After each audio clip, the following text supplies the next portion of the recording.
And I also just read an amazing article that documented that during the um, Hurricane Katrina, you had Palestinians that raised $10,000 to send to the victims of Hurricane Katrina.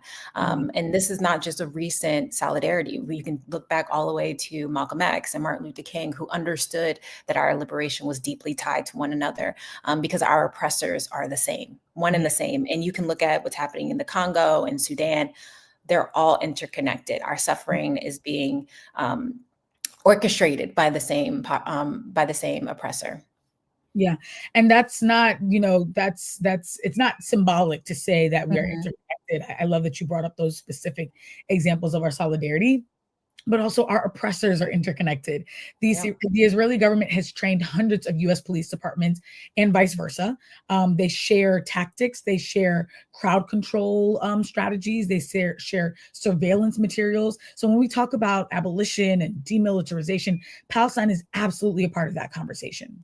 Yeah, not to mention the billions of US tax dollars funding Israel occupation, money that could be going towards reparations, healthcare, education, housing for communities right here in the US. You have folks, we are paying for the healthcare and education of communities outside of our borders, and yet folks are barely getting by here.